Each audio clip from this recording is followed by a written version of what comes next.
3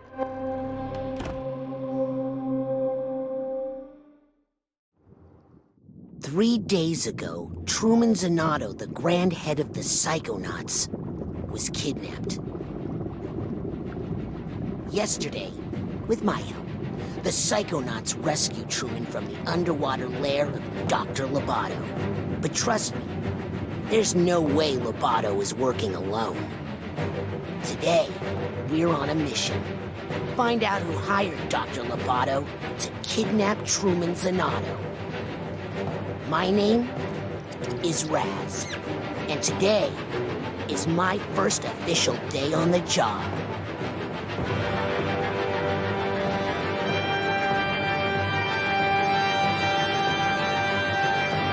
Hi there, I am Tim Schafer, Schafer. Is that, you're gonna cut that part out? I know how to spell your name. No one does.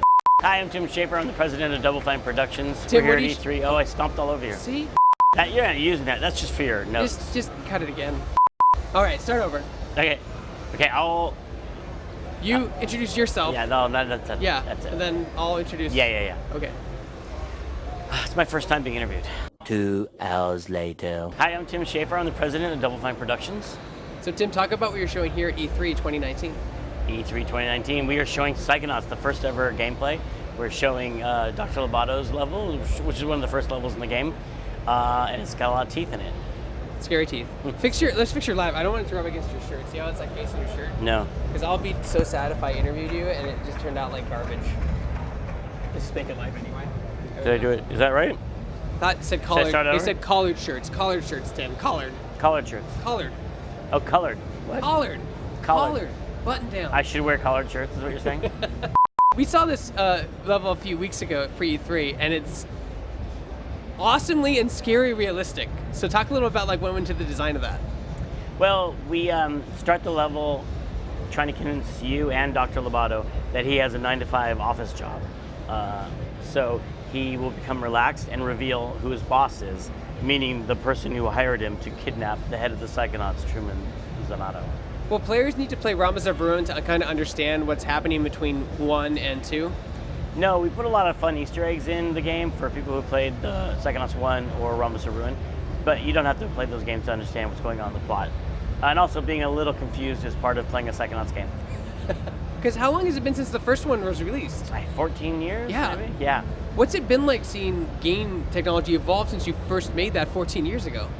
I mean, games, it's a whole different world in so many different ways, and yet the themes that we touch on in Psychonauts about people's mental worlds are all just the same as they were back then. People have anxiety, people have monsters and demons they're fighting with, and we tell a story about that it hasn't changed. So talk about what are some of the challenges, because everything for a while has been open world, but when you're making a linear, story-driven narrative experience, you have to design it a lot differently. Yeah, and it's a scripted narrative experience, but it's also, we do have an open hub world that you can explore in a non-linear way, and for sections of the game, you might have the choice of playing 1 of 3 levels, and so we mix in non-linear elements to it. But really, we're telling, a crafted story so that we can, touch on themes and really entertain people with a really well-crafted story. Your games have always been routed in humor. You have a lot of funny puns and quirky clips and whips that the characters use. Where do you draw inspiration from that from? Gosh, I mean, it's the characters themselves. Like, we think of the characters and their traits and their relationships and just really go deep down into who they are, and then it's like the characters themselves just start speaking. One of the coolest things I saw in the demo was we got to go to the Doctor's Tower that you go to in the first Psychonauts game, and it was amazing seeing that in like 2019 graphics. Like, are there any other spots where we visit again, where we visit the camp again and see that in like full HD and anything like There's that? some little, I would say, flashback type things, but it's all new environments. You're going, instead of the camp, you're going now to Psychonauts headquarters, which is a big, grand, headquarters called the Mother Lobe, which is the nerve center, if you will, of the Psychonauts operation. And it's also set inside a quarry where they mined it out for titanium years ago. And so you have these 2 open environments to explore, and that's all new. It's also great seeing Rasputin, because this is what he's been wanting to do since the first Psychonauts game, and now is he finally officially an agent? Well, he's more of an intern. Ford Cruller made him Psychonaut at the end of Psychonaut 1, but it turned out it was a field promotion, doesn't carry the same weight back at headquarters, and Raz has to get a little intern badge at the beginning and rise up the ranks of the intern program. So let's talk a little about the powers in this game. What are some returning fan favorites as well as brand new ones? Yeah, the ones we saw in the demo are old from the first game, but they've all been revamped and changed a lot. You saw pyrokinesis is now an area effect type weapon, and telekinesis is a lot more about quick grabs and throws, and they work with Psyblast in combinations. You can see now you can pull a weapon off one enemy, throw it at another enemy while you're blasting another, dodging, a lot more tumbling. So it's a very improved and deepened combat system. Your project was funded through FIG. Talk a little about what that opens up for you, and if it does affect your design in any way. Well, what the FIG campaign let us do is kick the game off and get it started before we had, were part of something else, like a publishing organization. And we had our own funding too from our own games revenue, and self-publishing other titles. So we were able to kind of kick off the game ourselves and then get a publishing partner, which helped us, establish who we were and what the game was. The big news here at E3 was that Microsoft has bought you. Yeah. So how does that affect development? Does it affect it at all? Like, how is that going to affect just your company in general? Well, it takes away a bunch of risk and also a lot of stuff we had to think about. It removes a lot of those problems and just lets us focus on making a great game. So talk about the art. The art in your game is probably the most unique art you've ever seen in any game. How did the character designs and level designs and just overall look at the game come about from the original, from Rhombus to this one?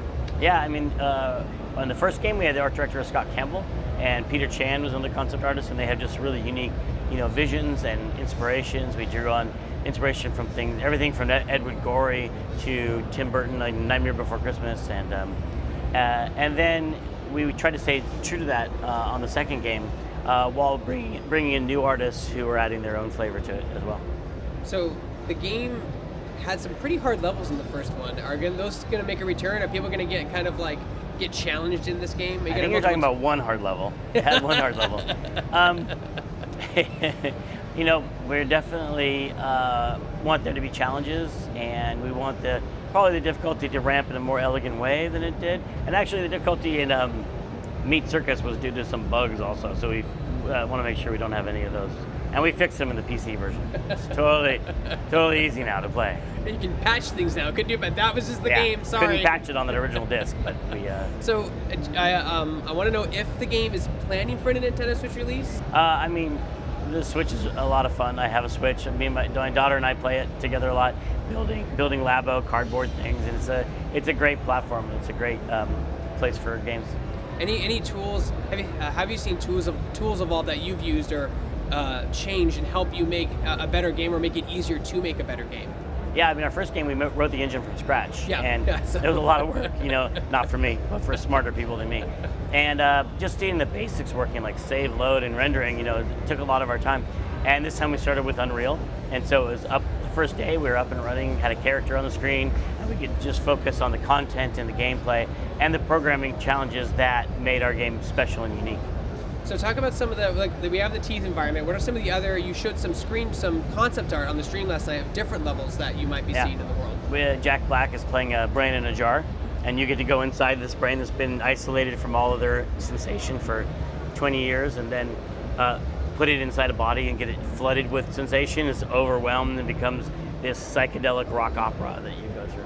So what does that open up for you, since you can go inside people's minds? Is the sky the limit because it's kind of it's their imagination, it's their own psychic, you can go and do whatever you want? Yeah, that's the best thing about Psychonauts and why we're doing a sequel, is that every level, there's no limit to what we can do. We can go to any time in history, time in fantasy, any sort of art style. We can change the gameplay up because it's all just people's imaginations. Anything you could dream about, we can put in the game. If you took the script of your game and piled it in one sheet of papers, how many inches would it stack? That's a good question for Melina, our voice producer, but it's thousands and thousands of lines. I should ask her. I would guess this game will have about 10,000 lines of dialogue. So when does your game come out, and what platforms will you have out at launch? It's coming out in 2020, and it's going to be on Xbox, PlayStation, and PC, Mac, and Linux. And the bonus question that I have to ask, Microsoft, you don't have Microsoft money. So what are the chances of you getting the Monkey Island license back? Well, I'd have to talk someone into spending their money to someone else, but we've talked about it for years, so I mean, it's it's a franchise. I mean, it wouldn't be going back to me. It would be going back to them. But, whatever lets us, keep those games fresh for players and keep them, the remasters let us bring, Grim Fandango and Full Throttle and Day of the Tentacle to people who had never played them before because they couldn't get access to them. So anything that leads those games to being more accessible by more people, I am in favor of.